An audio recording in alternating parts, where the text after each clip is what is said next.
दर्शकबिन हामीलाई धेरैजनाले कमेन्ट गर्नुभएको छ टन्सिलको दबाई चाहिँ के हो, खास कुन चाहिँ हो खानुपर्ने टन्सिलमा भनेर बताउनु भएको छ।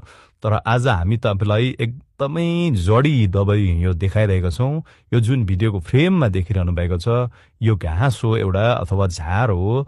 यसलाई हामीले घर आँगनतिरबाट यसलाई उकेलेर फ्याँक्ने गर्दछौँ अथवा यसलाई हामीले फाड्ने गर्दछौँ। तर अब यो जुन झार देखिरहनु भएको छ यसलाई तपाईँहरूले संरक्षण गर्न सुरु गर्नुहोस्, किनभने यसको फेदमा जरामा रहेको जुन एक प्रकारको यो गाँठोहरू निस्किने गर्दछ, यो जुन प्रकारको एक प्रकारको यसको बीज निस्किने गर्दछ, यो बीजमा अथवा गाँठोमा भयङ्कर अतुलनीय औषधीय गुण रहेको छ। तपाईँहरूलाई जब चिसो लाग्दाखेरि, मार्गी लाग्दाखेरि, खोकी लाग्दाखेरि, जब तपाईँहरूलाई एउटा घाँटीमा एउटा टन्सिल हुने गर्दछ अथवा घाँटीमा घाउ हुने गर्दछ, घाउ भएको कारणले गर्दाखेरि ठिक हुँदैन, ठिक नभएको कारणले गर्दाखेरि तपाईँले त्यो खाना खानु सक्नु हुँदैन, केही पिउनु सक्नु हुँदैन, यति साह्रो गम्भीर तपाईँहरूलाई समस्या पर्छ। तर अब तपाईँहरू चिन्ता नगर्नुहोस्, यो जुन झार देखिरहनु भएको छ त्यो हामी सबैले नै देखिरहेको छौँ। यो झारको भित्र चाहिँ एउटा सञ्जीवनी बुटी नै लुकेको छ भनेर भन्न पनि हामी सक्छौँ। यो झारभित्र एउटा यो एक प्रकारको गाँठोहरू हुन्छ, एक प्रकारको डल्लो यसको बीजहरू हुन्छ।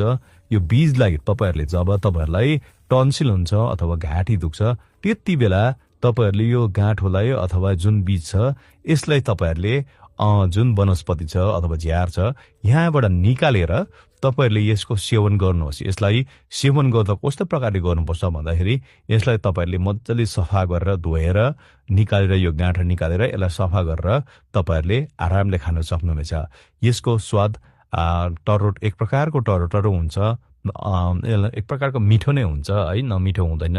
अनि यो जसले पनि जुनै बिमारीले पनि जुनै वर्गको मानिसले पनि यसलाई खानु सक्छ। र यो झार हो, यो झारको नाम के हो तपाईँहरूले कमेन्ट बक्समा लेख्न सक्नुहुनेछ। यसलाई के भनिन्छ तपाईँहरूले कमेन्ट बक्समा हामीलाई देखाउन सक्नुहुन्छ।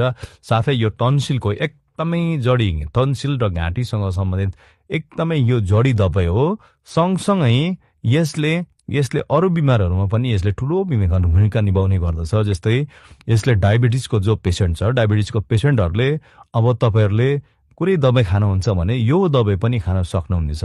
यो जुन एक प्रकारको यसको बीज छ, यसको गाँठोहरू छ, यो तपाईँहरूले यसलाई सुकाएर पाउडर बनाएर पनि तपाईँहरूले खान सक्नुहुनेछ। साथै यतिकै काँचै पनि तपाईँहरूले खान सक्नुहुनेछ। यसले खाँदाखेरि तपाईँहरूको सुगरलाई एकदमै कन्ट्रोल गर्ने गर्दछ र धेरैभन्दा धेरै यसले तपाईँहरूलाई धेरै फाइदा दिनेछ। यसको अन्य अझै पनि औषधीय गुणहरू रहेको छ, हामी आउने दिनहरूमा तपाईँहरूलाई